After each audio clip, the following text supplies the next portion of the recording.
시대 유행어가 있습니다. 지금 많이 쓰는 말 중에 무슨 수저 있죠, 수저. 그죠? 흙수저. 또 무슨 수저가 있습니까? 동수저, 은수저, 금수저. 하나 더 있습니다. 아십니까? 금수저 위에 핵수저. 아십니까? 우리 북에 있는 우리 정은이, 저랑 동갑인데, 85년 정은이, 그 딸이 이제 한 명 있는데 그 딸을 핵수저라 하더라고. 핵을 갖고 타고났다. 핵수저. 근데 저는 이것이 세상에 주는 악한 메시지라고 생각합니다.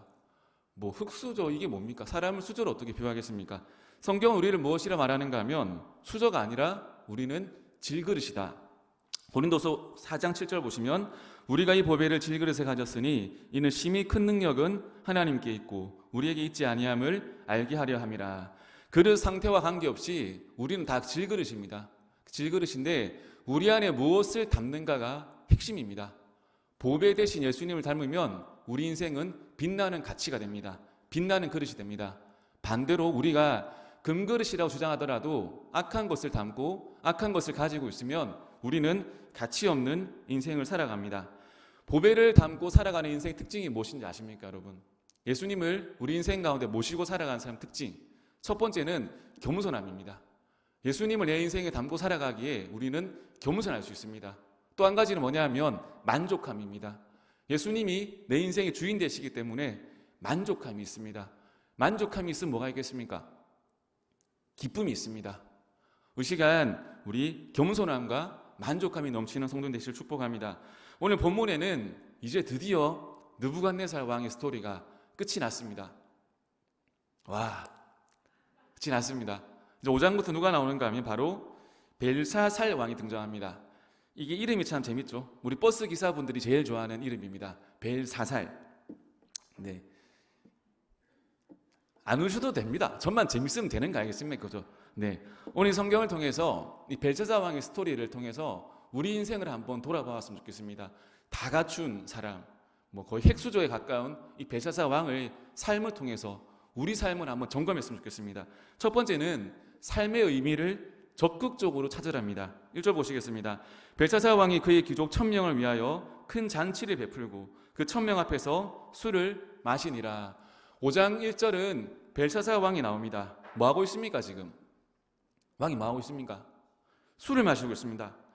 지금 현재 상황 배경이 뭐냐 하면 사실 바벨론은 다른 땅은 점령하기가 쉽습니다. 근데 이 수도에 있는 이 성 도시만큼은 난공불락의 성입니다.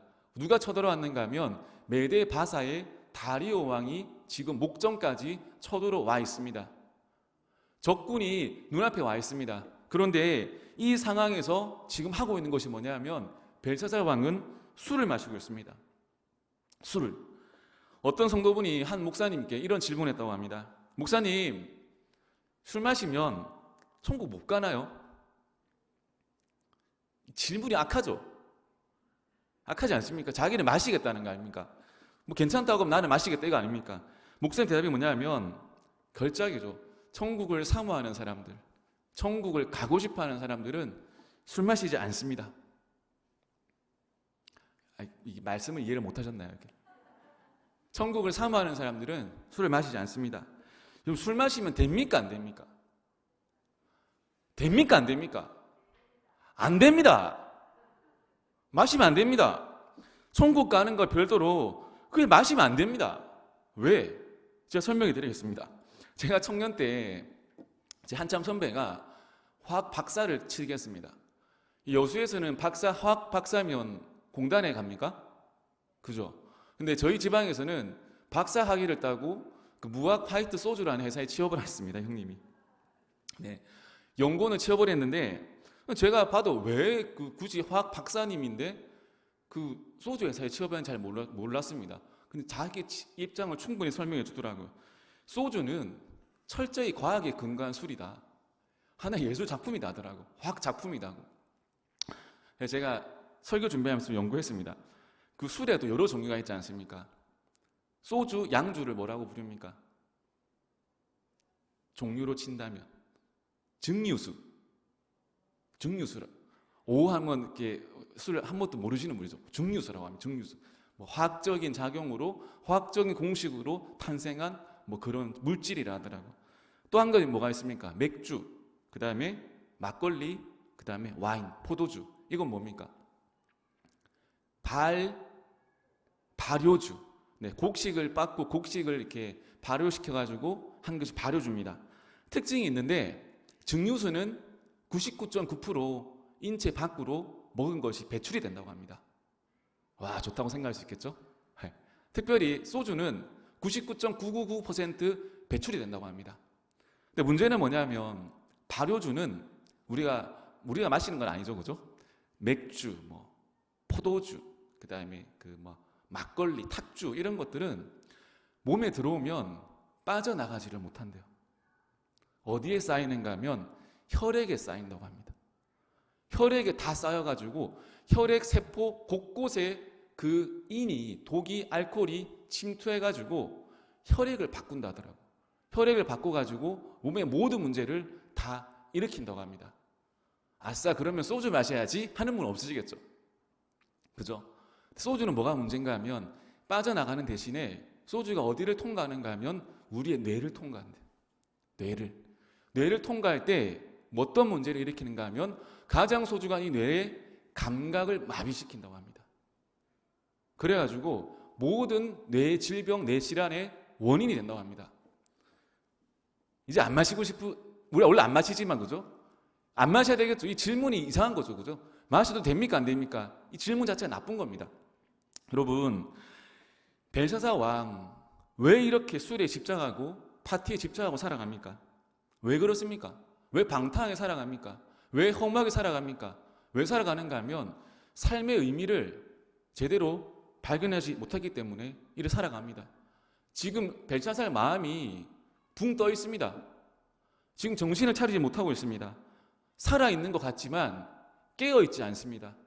정신이 집중되어 있지 않고 깨어있지 않습니다. 우리도 마찬가지 아닙니까? 예배 자리에 나왔습니다. 말씀을 듣는데도 나의 생각은, 나의 마음은 어디 가 있냐 하면 딴 데 가 있는 거.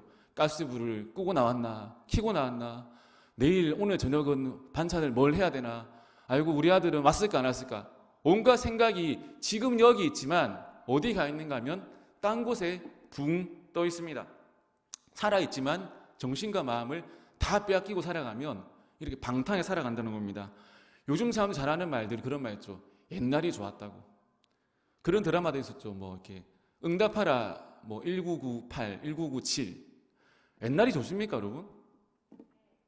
좋아요? 옛날이 좋아요? 문제 있는 건데 옛날 좋으면? 저는 지금이 제일 좋습니다. 지금 이 순간이 제일 좋아요. 오늘이 제일 좋고 그 다음 좋았던 게 어제가 제일 좋고 진짜입니다. 옛날 생각하면 너무너무 싫어요. 좀 잘 사셨나 보네요. 옛날 좋았던 분들은. 옛날에 얼마나 힘들었습니까? 안 힘들었습니까? 좋았던 기억만 있죠. 힘든 기억 더 많이 있지 않습니까? 중학교, 고등학교 때 지금은 애들 한 대만 건드려도 그게 문제가 되잖아요. 중학교 때, 고등학교 때 진짜 머리 깨지도록 맞았습니다. 집에서 이렇게 학교에서 맞고 학원에서도 엄청 때렸어요. 학원 선생님 왜 때렸는지 모르겠는데 엄청 때리고 욕도 잘하고 마음대로 함부로 하고. 좋았습니까, 여전히? 안 좋아서. 저는 지금이 좋습니다. 그런 사람 있죠. 옛날 그 사람이 좋았어. 좋긴 뭐가 좋습니까? 옛날 간 사람 간 거고 그냥. 간 사람은 간 겁니다, 그냥. 간 사람은 그냥 잊어버려요, 그냥. 간 사람. 지나간 사람 자꾸 없는 겁니다. 여기 있는 사람이 제일 좋은 겁니다. 저 누구 좋아하겠습니까? 용광기 손은 제일 좋아합니다. 아멘? 제가 많이 거쳐왔잖아요. 하나도 기억나지만 하나도 안 좋습니다. 지금 가까이 있는 사람 좋아하는 게 은혜라니까요. 이게 행복이고 기쁨 아니겠습니까? 지금 집중해야 기쁩니다. 내 기쁨과 행복은 어딘가에 있겠지. 썸데이, 며칠 뒤에 있겠지. 내가 뭔가 이루음이 있겠지. 아닙니다. 지금 행복할 수 있거든요. 지금 감사할 수 있고 지금 기쁠 수 있습니다. 지금 안 기쁘면 언제 기뻐할 겁니까, 여러분? 내일 기뻐하겠습니까? 모레 기뻐하겠습니까? 지금 기뻐할 수 있습니다. 아멘. 말씀 보면 마태복음 26장 41절 보면 시험에 들지 않게 깨어 기도하라거든요. 이게 잠들지 말고 기도하는 것도 맞지만 영어로 번역하면 참 이게 의미가 왔습니다. Watch and pray so that you will not fall into temptation. 이게 뭐냐면 watch, 주의해라는 거예요. 주의. 깨는 것도 있지만 너 지금 상황이 어떤 상황인지를 제대로 보라는 거예요. 너 지금 상황이 술 마시고 놀 때냐? 술 마시고 방탕하게 살아갈 때냐? 지금 너 순간은 너 인생이 집중해야 되는 시간이야. 지금 이 순간은 기도하는 시간이야. 내 인생이 결정되는 시간이야. 그게 와치거든요, 와치. 딴 데 관심을 가지면 안 됩니다. 딴 데 누가 뭐 했다더라, 딴 데가 뭐 했다더라, 이게 중요한 게 아니라 우리 인생을 집중해서 봐야 돼요. 내 마음의 상태가 어떤지, 내 자녀의 상태가 어떤지, 내 남편, 내 아내 상태가 어떤지를 집중해야 됩니다.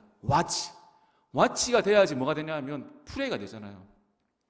멍청하게 가만히 있다 기도하는 게 아니지 않습니까? 기도할 제목을 발견해야지, 상황을 알아야지 기도할 수 있습니다. 우리가 왜 기도하지 못하는가 하면 우리 상황을 보는 눈을 잃어버렸거든요. 맨날 하는 생각이 뭐냐, 하는 말이 뭐냐 하면 우리랑 아무 관련 없는 사람들 욕하고 바라보고 묵상하고. 우리 인생을 집중해야 돼요. 우리 인생을 집중하고 포커스를 우리 인생, 우리 마음 가운데 맞춰야 됩니다. 여러분, 내 마음을 집중하지 못하면 기도할 수 없습니다. 내 생각을 지금 내 가정에 집중하지 못하면 기도할 수 없습니다. 제일 중요한 건 누구냐면 우리 자신입니다. 아멘. 유치부 사역하면서 그래도 열심히 해야 되잖아요. 열심히. 애들 아무리 어려도 제가 항상 하는 게 있어요. 불러가지고 딱 말합니다. 누구야. 이렇게 표정이 어두운 애들이 있잖아요. 붙잡고 말합니다. 누구야. 세상에서 누가 제일 소중해? 하면 저 당연히 만약 종혁이면 종혁이가 소중하다 나올 줄 알았는데 애들이 말을 못해요. 그러면 제가 말해줍니다. 누구야. 상대방 종혁아 너가 세상에서 제일 소중해. 따라해. 목사님 따라해. 그 목사님 세상에서 제가 제일 소중해요 이렇게 말해요. 또 따라해. 누가 소중해? 세상에서 종혁이가 제일 소중해요. 한 번 더 크게 말해. 세상에 누가 제일 소중해? 종혁이가 제일 소중해요. 세상에서 누가 제일 귀해? 제가 제일 귀해요. 세상에 누가 제일 멋있어? 너가 제일 멋있다고 말해라고 합니다. 세뇌시킵니다. 공산당이 막 세뇌시킵니다. 계속 3번 4번 반복시킵니다. 그러면 이 아이가 그게 입력이 되는 거예요. 자기 인생 가운데 무의식 가운데 입력이 되는 거예요. 그러면 그 무의식 가지고 인생 가지고 평생 살아가는 겁니다. 마지막에 세게를 박죠. 세상에 가장 소중한 너를 누가 더 사랑한 줄 알아? 누가요? 예수님이 사랑하셔. 세상에서 제일 소중한 너인데 그런 너를 예수님이 사랑하셔. 그럼 그 아이는 율동할 때 보면 정말 행복하게 율동합니다. 행복하게 율동하고 행복하게 예배드립니다. 여러분, 누구에게 집중해야 됩니까? 나에게 주어진 사람들에게 집중해야 됩니다. 누가 강도 만난 자의 이웃입니까? 내 옆에 있는 사람, 내가 같이 살아가는 사람, 남편이면 아내죠. 아내면 남편. 집중하는 겁니다. 생각을 분산시키면 안 됩니다. 지금 이 상황이 뭐냐면 적군이 쳐들어와가지고 도시를 위협합니다. 당장이라도 망할 상황입니다. 그러면 기도해야 됩니다. 상황을 와치하면 기도해야 되는데 와치를 못하고 술 취해 있으니까 지금 방탕하게 살아갑니다. 우리 삶 가운데 여러분 무엇을 회복해야 되는가 하면 우리 삶의 의미가 진짜 회복돼야 됩니다. 내가 어떤 것에 가치를 두고 있는가, 어떤 것을 위해 살아가는가, 그것이 여러분 회복돼야 됩니다. 그걸 모르니까 엉뚱한 것으로 그 시간들을 덮어버리고 포장하고 살아갑니다. SNS 많이 하죠. 난 행복해. 난 지금 라운딩 중 점점점. 병든 인간들. 병든 거. 자기 인생을 왜 포장해요? 내 인생은 행복 가득. 행복합니까? 그걸 한다고. 하고 나서 허무하지 않습니까? 근데 포장하는 거예요. 내 마음속 공허함들, 내 마음속 상처들을 행복이라는 것으로 포장하는 겁니다. 여러분, 행복과 기쁨은 뭐 한다고 생기는 게 아니에요. 행복과 기쁨은 하나님 안에서 만족함을 누릴 때, 내가 내 영혼이 구원을 받았구나, 내 문제가 주님 안에서 해결될 수 있구나, 요것을 알고 기도할 때 행복하지 않습니까? 여러분, 헛된 것에 빠지시면 안 됩니다. 지금 아이들 방학 시즌이지 않습니까? 그죠? 아이들 안 키우십니까? 돈 좀 있는 분들 뭐 하는가 하면 아이들 전부 단기 어학연수 보냅니다. 혹시 우리 가운데 있으면 또 제가 죄송할 수도 있습니다. 근데 불편한 진실이 뭔지 아십니까, 여러분? 정말로 나나이들 아니면 단기 어학연수로는 절대로 단기 어학연수가 되지 않습니다, 여러분. 아멘 아무도 안 하시네요, 그죠? 단기 어학연수 가서 대부분 있잖아요. 실제로 그 언어에 대한 흥미를 다 읽고 돌아옵니다. 한 달 딱 가면 제가 스토리 한번 얘기 드립니까? 한 달짜리 간 친구들 첫 주에 가지 않습니까? 어리버리 깝니다. 여기는 무엇인가? 여기는 어떤 곳인가? 두 번째부터 공부 좀 하려고 하는데 또 친구들 놀자고 합니다. 셋째 주에 이제 좀 공부 좀 하려고 하면 관광 다닙니다. 넷째 주는 집에 와야 됩니다. 그럼 엄마가 물어보죠. 뭐 배웠어? 아무것도 안 배웠어. 예끼 하면서 나는 안 되는갑다. 언어는 단기로 되는 게 아닙니다, 여러분. 단기로 되는 게 있으면 하나님 언어를 왜 흩으셨겠습니까? 단기로 안 됩니다. 실력과 변화는 여러분, 좋은 곳에 간다고 좋은 거 먹는다고 생기는 게 절대 아닙니다. 이 세상이 주는 속임수거든요. 실력과 능력은 의미를 발견할 때, 가치를 발견할 때 생깁니다. 아멘. 한 부모님이 자녀 때문에 골치가 아팠다고 합니다. 한 번은 교회에서 단기 선교를 동남아로 가는데 이 자기 아들을 데리고 가고 싶었답니다. 그래서 이 아이에게 좋은 데 가자고 해가지고 데리고 갔답니다. 이 아이가 도착한 순간부터 큰일 났구나, 속았구나. 근데 도망갈 수 있습니까? 없습니까? 도망 못 가죠. 왜? 선교지에 떨어뜨렸기 때문에. 이 아이가 일주일 내내 불평했다고 합니다. 엄마 따라서 여기 와가지고 지금 내가 뭐 하는 거냐, 더워 죽겠고 벌레 때문에 죽겠고 일주일 내도록 불평을 하더랍니다. 근데 돌아오는 비행기에서 아이의 표정을 보니까 표정이 바뀌어 있더래요. 예전에는 사납고 뭔가 불만 가득하고 뭔가 항상 화나 있었는데 애가 표정이 온화했다고 합니다. 그래서 왜? 너 뭐 느낀 게 없냐 하니까 엄마, 나보다 훨씬 더 어려운 아이들, 훨씬 더 안 좋은 환경에 있는데 그 아이들은 즐거운 것 같아요. 나보다 훨씬 더 안 좋은 환경에 있는데 컴퓨터도 없고 스마트폰도 없고 뭐도 없는데 그 아이들은 참 행복한 것 같아요. 그 아이와 다음에도 또 만나고 싶다고. 네 애가 한국 와가지고 공부를 시작하더랍니다. 공부를. 너 왜 공부하냐고. 부끄럽지 않게 살고 싶다고. 이제 너무 많은 것을 나는 받았는데 부끄럽지 않게 살고 싶다고. 그리고 내가 잘 돼가지고 내 친구, 만난 그 친구에게 더 많은 좋은 것을 주고 싶다고. 의미를 발견한 거거든요. 가치를 발견한 거거든요. 그런데 병든 부모님들은 좋은 거 먹여야지, 좋은 학원 1번으로 보내야지만 자식이 잘 될 줄로 압니다. 맞습니까? 이제 영광교회는 그런 상황 없어야죠. 아닙니다. 여러분, 진짜 귀한 능력은 아픔을 아는 거거든요. 눈물을 아는 거예요. 낮은 곳을 경험했을 때 실력이 자란 겁니다. 여러분, 우리 아이는 좋은 학원 보내야지, 좋은 거 내야지, 그런다고 절대 크지 않습니다. 또 한 가지 뭡니까?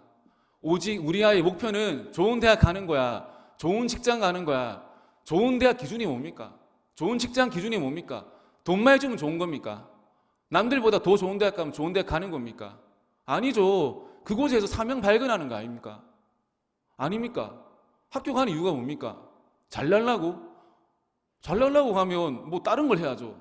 근데 의미를 발견하는 거. 너가 지금 학교 가는 것은 왜 가는지를 알려줘야 되죠. 너 가서 무엇을 해야 되고 무엇에 집중해야 되는지를 알려줘야 되는 겁니다. 취업도 뭡니까? 돈 많이 주는데 돈이 행복을 줍니까, 여러분? 돈이 행복합니까? 많으면? 물론 필요한 거죠. 근데 돈이 많으면 분쟁이 있고 그 돈 때문에 더 어려운 일 많이 겪습니다. 밥 먹을 만큼. 남한테 밥을 사주고도 남을 정도만 있으면 만족한 거 아니겠습니까? 여러분, 인생에 가치를 발견해야 됩니다. 벨사살 다 가지고 있잖아요. 전국 1등이거든요.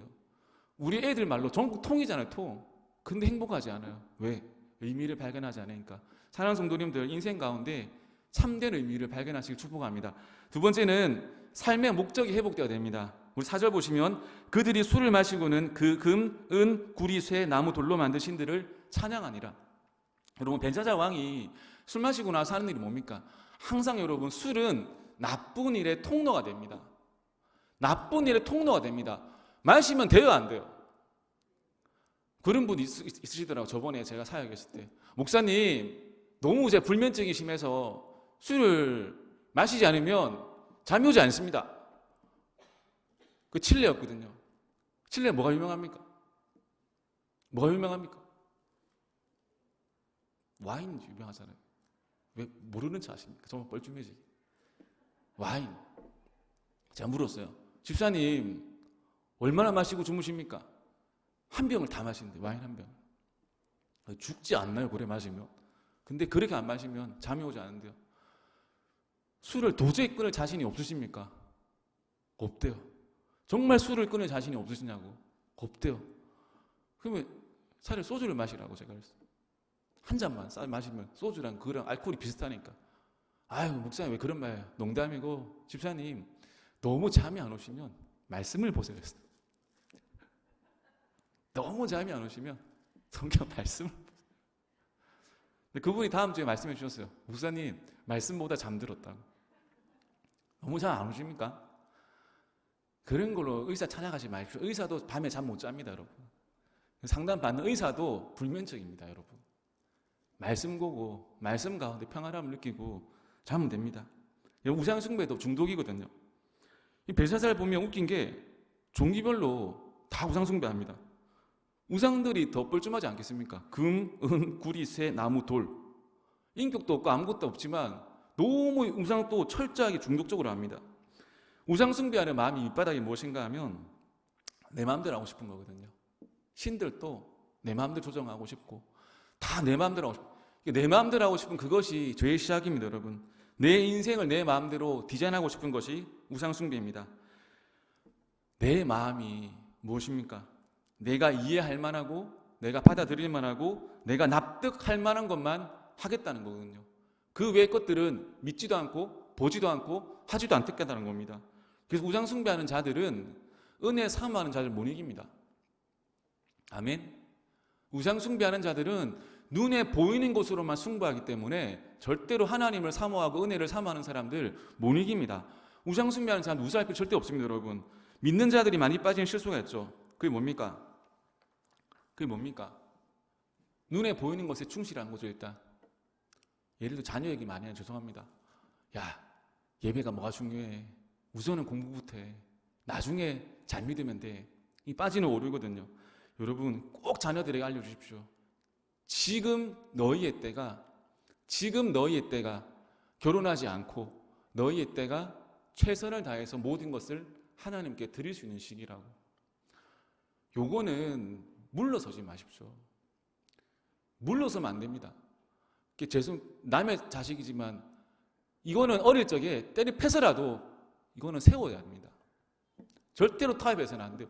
자녀한테 왜 말 안 들으면 쫓아보내요, 그냥. 절대로 타협하지 마세요. 세상에 주는 메시지 가지고 겁먹지 말라고. 유키존도 블록 아십니까? 유키존도 블록. 우리 다 TV 안 보시죠, 그죠? 거기 보면 거기 정신과 전문의가 나오셨어요. 항상 우리 모든 관심사는 자녀 교육이지 않습니까? 자녀를 어떻게 키워야지 잘 키울 수 있겠습니까? 라는 질문에 이렇게 대답했습니다. 자녀를 소유로 여기지 마라. 자녀로 바라보는 순간 관계가 좋아졌다, 안 좋아졌다, 이 고무줄이 되고 자녀를 손님으로 바라봐라. 이게 뭐냐면 객관적인 눈으로 대해라는 거. 너무 잘해주지도 말고 그렇다고 너무 무시하지도 말고 적당한 거리, 적당한 긴장감이 있지 않습니까? 요게 필요하다는 거. 세상에 지혜가 있죠. 여러분 진짜 알려줘야 될 게 있거든요. 자녀들에게. 잠언 3장 6절에 너는 범사의 그를 인정하라 그리하면 내 길을 지도하시리라. 쉽게 말해가지고 하나님께 예배 드리라는 거예요. 예배 중심의 인생을 살면 너의 생각보다 너의 뜻보다 너의 계획보다 더 크게 인도하시라는 거예요. 이걸 가르쳐야 돼요. 우리 모두 빨리 가는 거, 한 방에 가는 거, 남들 보기에 좋은 것만 원하거든요. 박수 받길 원하고 이렇게 높임 받길 원하고. 근데 그게 아니라는 거예요. 하나님이 인도하시는 길이 있다는 거예요. 넘어지고 쓰러지고 상처 입어도 하나님이 인도하시는 길이 있다는 거예요. 그 길로 가는 게 기쁨이란 겁니다. 얼마 전에 제 전에 사역했던 교회 같이 목사님 했던 분을 만났습니다. 둘이 이제 고기를 구워 먹고 있는데 이렇게 보통 남자들은 마주보고 앉죠? 어떻게 하다 보니까 양쪽에 옆으로 이렇게 앉았어. 이렇게 하면서 아, 조영 목사 요즘에 어떤 사역해? 이렇게 하더라고. 어떤 사역해? 이러더라고. 그래서 저는 유치부 사역 하잖아요. 일단 자랑스럽습니다. 기쁩니다. 행복합니다. 근데 순간 유치부 사역한다 말하는 게 말해도 아시겠죠? 뭔가 좀 이렇게 있어요, 이게. 그래서 제가 요즘에 형 저 찬양 인도 사역해요 합니다. 이렇게. 형 요즘에 저 찬양 사역한다. 찬양 사역자로 쓰임 받고 있다고. 저희가 말하고도 얼마나 이렇게 민망한지 둘이서 고기가 타는데도 계속 웃었습니다. 나도 웃고, 지도 웃고, 계속 웃고, 앞에 사람도 웃고, 우리 웃으니까 애들도 웃고. 의미를 발견해야 되겠죠. 내가 왜 애들을 왜 상대하고 있을까? 이게 아니라 지금 이 자리에서 발견하는 거예요. 저는 항상 공부하거든요. 유치부 사역하면서 애들 행동 발달 이런 거 다 연구해요. 심리 발달, 성장 발달을 다 연구합니다. 연구 안 하는 것 같죠? 연구 열심히 합니다. 뭐가 필요한가 하면 제가 이렇게 공부한 건데 2세부터 6세까지는 모든 것이 다 입력이 된대요. 2세부터 6세까지 잘 들어야 됩니다. 2세부터 6세 부모들 있죠. 2세부터 6세까지는 모든 것이 다 입력이 된다고 합니다. 그래서 우리는 애들이 뭘 하면 평가하고 지적하잖아요. 야, 이것밖에 못해? 이 말은 독이래요. 절대 독. 6세까지는 봐줘야 되는데 6세까지는. 7세부터 두드리 패야 되고, 죄송합니다. 두드리 패면 안 되죠, 이렇게. 7세부터 강한 훈육이 들어가야 되고, 2세부터 6세까지는 예를 들면 종혁이면 종혁아, 넌 할 수 있어. 종혁아, 주님 안에서 모든 것이 가능해. 제일 중요한 거죠. 신앙교육. 예수님 살아계셔. 예수님 너의 기도를 응답하셔. 예수님 너의 기도를 들어주셔. 예수님이 우리를 위해 십자가에 돌아가셨어. 요것만 지속적으로 이렇게 주라는 거예요. 이걸 물을 쏟았니, 엎었니 하면 안 돼. 이렇게 물 쏟으면 안 돼. 병든 부모, 병든 엄마하고 이렇게 물 쏟으면 안 돼. 너 왜 자꾸 그러니? 이렇게. 너 자꾸 엄마를 힘들게 하니? 애를 힘들게 하는 거예요, 부모가. 알려주는 거예요. 예배가 제일 중요해. 최선을 다해 예배 드리는 거야. 주님이 우리의 인생 가치 1번이야. 6세까지는 가능한 겁니다. 우린 다 지나갔죠, 이제? 하나 더 나오셔도 압니다. 네. 지금 있는 위치에서 의미를 발견하는 겁니다. 여러분, 예수 믿는다는 것은 뭐냐면 우리 삶의 가치를 무가치한 것에 투자하고 살았거든요. 무가치한 것을 바라보고 목적을 향해 나아갔습니다. 그렇지 않습니까? 오직 우리의 목적은 확장하고 크게 하고 잘 되는 거. 근데 예수 믿는다는 목적은 뭐냐면 이 성경에서 나오신 예수님의 모습이, 제자들의 모습이, 회복되는 사람들의 모습이 우리 인생이 된다는 거예요. 나의 인생 트랙에서 성경 말씀에 증거하는 그 사람들의 트랙으로 넘어간다는 겁니다. 목적이 바뀌어야 되거든요. 목적이 바뀌어야 됩니다. 사도 바울이 빌립보서 1장 21절에 뭐라고 증거합니까? 내게 사는 것이 그리스도니 죽는 것도 유익함이라. 목적이 그리스도라는 거예요. 목적이 바뀌니까, 목적이 확실하니까 그의 인생이 고난도, 역경도, 힘듦도, 추위도, 배고픔도 다 극복할 수 있습니다. 왜? 목적이 그리스도이기 때문에.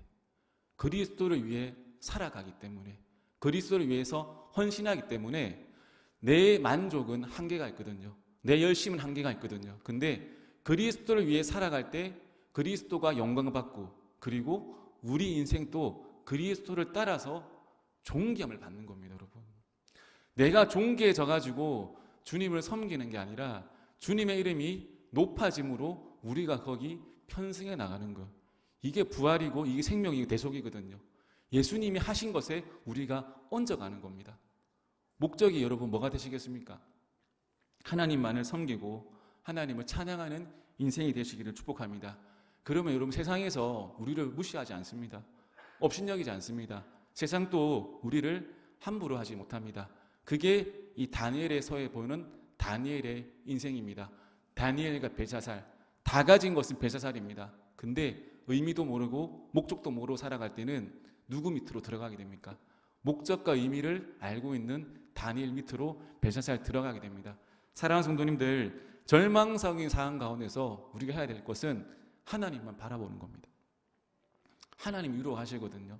하나님이 그 한 단계 한 단계를 다 이루어 가십니다. 그런 하나님을 바라보고 우리 모든 삶의 의미와 목적이 회복되시기를 예수님으로 축복합니다.